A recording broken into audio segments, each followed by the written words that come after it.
নমস্কাৰ এই মুহূৰ্তত আহি পৰিছে কেইবাটাও গুৰুত্বপূৰ্ণ খবৰ আৰু এনে ধৰণৰ খবৰসমূহ নিতৌ পাবলৈ চেনেলটো ছাবস্ক্ৰাইব কৰি ভিডিঅ'টোত এটা লাইক কৰি দিবলৈ নাপাহৰিব। তেনে বলক খবৰকেইটা আৰম্ভ কৰোঁ। দৰ্শকসকল, আজি সন্ধিয়াৰ প্ৰথমটো খবৰ। বতৰ বিজ্ঞান কেন্দ্ৰৰ আগজাননীৰ পিছতেই প্ৰান্তে প্ৰান্তে প্ৰচণ্ড বৰষুণ। 30 জিলালৈ এলাৰ্ট জাৰি কৰিছিল বতৰ বিজ্ঞান কেন্দ্ৰই। এটা কোন কোন জিলাত এলাৰ্ট জাৰি কৰিছে বতৰ বিজ্ঞান কেন্দ্ৰই আপোনালোকক সবিশেষ জনাই আছো। বতৰ বিজ্ঞান কেন্দ্ৰৰ আগজাননীৰ পিছতেই প্ৰান্তে প্ৰান্তে এতিয়া প্ৰচণ্ড বৰষুণ, ঠাই ঠাই আহিছে ধুমুহা। এটা 30 জিলালৈ এলাৰ্ট জাৰি কৰিছিল বতৰ বিজ্ঞান কেন্দ্ৰই। সম্ভাৱনা জাৰি কৰিছিল প্ৰচণ্ড ধুমুহা শিলাবৃষ্টিৰ। এটা 50 কিলোমিটাৰ বেগত আহিব ধুমুহা। কোন কোন জিলাত এলাৰ্ট জাৰি কৰিছে আপোনালোকক সবিশেষ জনাই আছো। ধুবুৰী, কোকৰাঝাৰ, বঙাইগাঁও, চিৰাং, গোৱালপাৰাত এলাৰ্ট জাৰি কৰিছে বতৰ বিজ্ঞান কেন্দ্ৰই। বৰপেটা, বৰজাৱলী, নলবাৰী, কামৰূপ মেট্ৰতো এলাৰ্ট জাৰি কৰিছে বতৰ বিজ্ঞান কেন্দ্ৰই।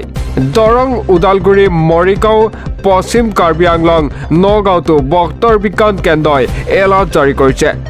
এটা শোণিতপুৰ, বিশ্বনাথ, কাৰ্বি আংলং, হোজাই আৰু ডিমা হাছাওতো বতৰ বিজ্ঞান কেন্দ্ৰই এলাৰ্ট জাৰি কৰিছে। এটা কাছাৰ, শ্ৰীভূমি, হাইলাকান্দি, যোৰহাট, মাজুলী, লখিমপুৰত এলাৰ্ট জাৰি কৰে বতৰ বিজ্ঞান কেন্দ্ৰই।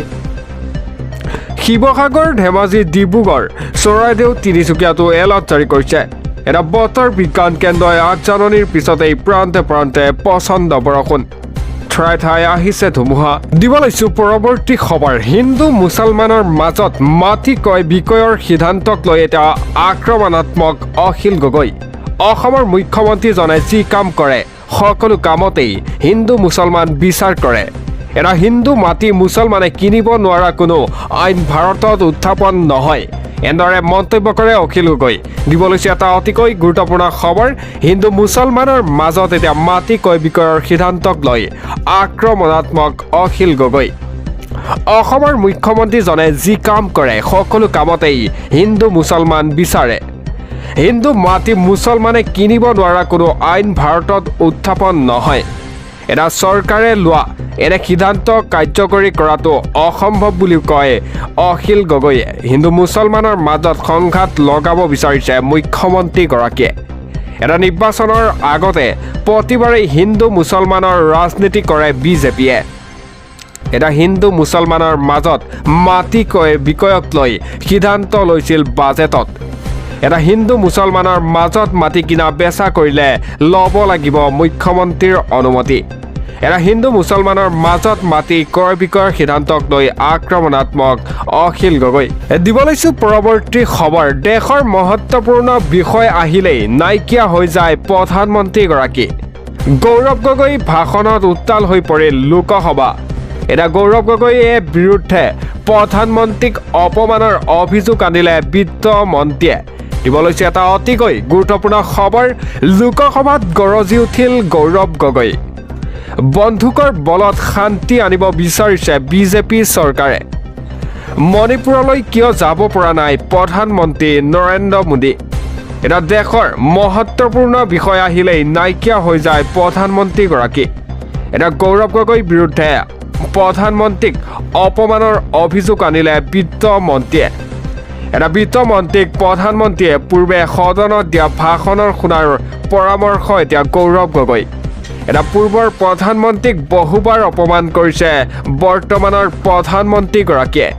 এটা গৌৰৱ গগৈ ভাষণত উত্তাল হৈ পৰিল লোকসভা। সমালোচনা শুনাৰ সাহস নাই এতিয়া বিজেপিৰ, এনেদৰে মন্তব্য গৌৰৱ গগৈ। লোকসভাত গৰজি উঠিল গৌৰৱ গগৈ। আৰু দিব লৈছো পৰৱৰ্তী খবৰ। তৰুণ গগৈয়ে বনোৱা বিল্ডিংটোকে আপুনি টুইন টাৱাৰ বুলি কয়।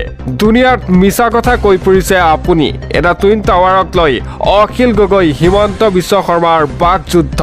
দিব লৈছে এটা অতিকৈ গুৰুত্বপূৰ্ণ খবৰ। তৰুণ গগৈয়ে বনোৱা বিল্ডিংটোকে আপুনি টুইন টাৱাৰ বুলি কয়, এনেদৰে মন্তব্য অখিল গগৈ। দুনিয়াৰ মিছা কথা কৈ ফুৰিছে আপুনি। টুইন টাৱাৰক লৈ অখিল গগৈ, হিমন্ত বিশ্ব শৰ্মাৰ বাকযুদ্ধ। এটা আপোনাৰ লগত গ'লে ঘৰত মোৰ কাজিয়া লাগিব, মুখ্যমন্ত্ৰীগৰাকীয়ে মন্তব্য কৰে তৰুণ গগৈয়ে বনোৱা কোনো বস্তু আমি চোৱাই নাই। এটা টুইন টাৱাৰ দেখুৱাবলৈ চন্দ্ৰমোহন পাটোৱাৰীয়ে আপোনাক লৈ যাব।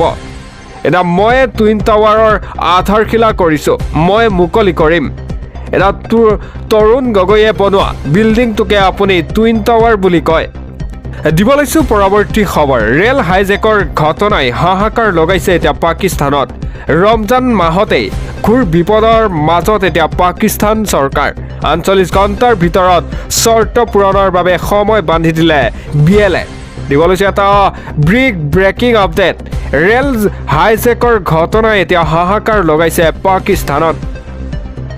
ৰমজান মাহতেই এতিয়া ঘোৰ বিপদৰ মাজত পাকিস্তান চৰকাৰ। এতিয়া ৪৮ ঘণ্টাৰ ভিতৰত চৰ্ত পূৰণৰ বাবে সময় বান্ধি দিলে BLA।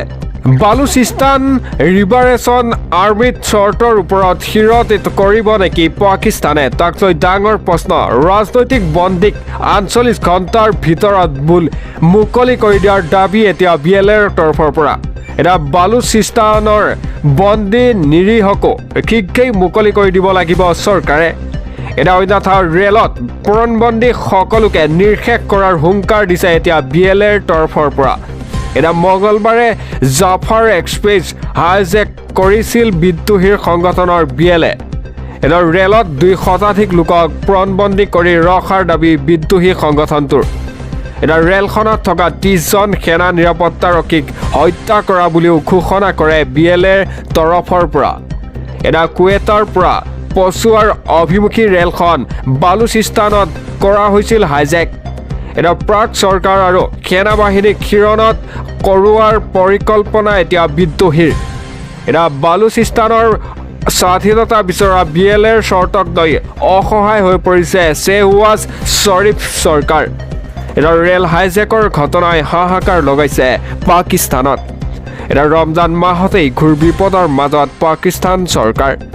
আৰু দিব লৈছোঁ পৰৱৰ্তী খবৰ। ৩ তালাকৰ বলি হোৱা মহিলাক এতিয়া ন্যায় দিয়াৰ সলনি দুৰ্ব্যৱহাৰ কৰিলে আৰক্ষীয়ে। ধনৰ বিনিময়ত ESIয়ে ৩ তালাক দিয়াৰ স্বামীৰ পক্ষ লোৱাৰ অভিযোগ আহি পৰিছে। এটা সন্তান পত্নীৰ সৈতে সম্পৰ্কৰ বিচ্ছেদ হোৱাৰ ঘটনা মাইনুলৰ বিৰুদ্ধে আৰক্ষীয়ে ব্যৱস্থা নোলোৱাত অৱশেষত মুখ্যমন্ত্ৰীক আহ্বান জনায় মহিলাগৰাকীয়ে। দিব লৈছে এটা ব্ৰেকিং আপডেট। ৩ তালাকৰ বলি হোৱা মহিলাৰে দুৰ্ব্যৱহাৰ আৰক্ষীৰ। আৰক্ষীয়ে নিষ্ঠুৰ স্বামীৰ পক্ষ লোৱাৰ অভিযোগ এতিয়া মহিলাৰ। ধনৰ বিনিময়ত আৰক্ষীয়ে ল'লে ৩ তালাক দিয়া স্বামীৰ পক্ষ। এটা ৩ তালাকৰ সন্মুখীন হোৱা দুৰ্ভগীয়া মহিলাগৰাকীক দুৰ্ব্যৱহাৰ অভিযোগ। এটা বটদুৱা থানাৰ ASI দেৱান ৰছিদ আহমেদৰ বিৰুদ্ধে এই অভিযোগ আহি পৰিছে মহিলাগৰাকীৰ। 12 বছৰীয়া সন্তান পত্নীৰ সৈতে সম্পৰ্কৰ বিচ্ছেদ কৰিছিল স্বামীয়ে। এতিয়া বটদুৱাৰ চমকাৰ মাইনুল হকৰ বিৰুদ্ধে পত্নীয়ে আনিছিল অভিযোগ। এতিয়া থানালৈ যোৱাৰ ভুক্তভোগী মহিলাগৰাকীক ন্যায় নিদিলে আৰক্ষীয়ে। এতিয়া থানাত এজাহাৰ দিয়াৰ পিছতো মাইনুলৰ বিৰুদ্ধে ব্যৱস্থা লোৱাৰ অভিযোগ আহি পৰিছে। এতিয়া ব্যৱস্থাৰ গ্ৰহণ কৰাৰ সলনি ভুক্তভোগীক দাবী ধমকি দুৰ্ব্যৱহাৰৰ অভিযোগ। এতিয়া মাইনুল আৰু ASI আহমেদৰ বিৰুদ্ধে ব্যৱস্থা লোৱাৰ বাবে মুখ্যমন্ত্ৰীক আহ্বান জনায় ৩ তালাকৰ বলি হোৱাৰ মহিলাৰে দুৰ্ব্যৱহাৰ এতিয়া আৰক্ষীৰ। আৰু দিব লৈছোঁ পৰৱৰ্তী খবৰ। ননীন বাইক চুৰিৰ অভিযুক্তৰ বিৰুদ্ধে এতিয়া কঠোৰ হ'ব নেকি আৰক্ষী? বিধানসভাত মুখ্যমন্ত্ৰীয়ে কি ক'লে এনকাউণ্টাৰৰ প্ৰসংগত? এতিয়া ননীন বাইকৰ চুৰি ঘটনাক লৈ সদনত উদাত্ত ভাষণ মুখ্যমন্ত্ৰীগৰাকী। এটা দিব লৈছোঁ এটা ব্ৰেকিং নিউজ। অসমত এনকাউণ্টাৰ নহয় বুলিহে বাচি গ'ল এতিয়া ননীৰ বাইক চোৰ। আৰ্চাফুল দেৱান আৰু ফিৰোজ কাৰ্জীয়ে চুৰি কৰিছিল ননীৰ বাইক। এইকেইটাৰ গাত ভুলতে গুলি নালাগিলে আপোনালোকেও হুলস্থুল কৰিব। এতিয়া অসমত এনকাউণ্টাৰ হ'লে এইটোৱেই হ'লহেঁতেন। অসমক বদনাম কৰাৰ বাবে এওঁলোকৰে এনকাউণ্টাৰ হ'লহেঁতেন। এতিয়া ননীৰ বাইক চুৰি ঘটনাক লৈ সদনত উদাত্ত ভাষণ মুখ্যমন্ত্ৰীগৰাকীৰ।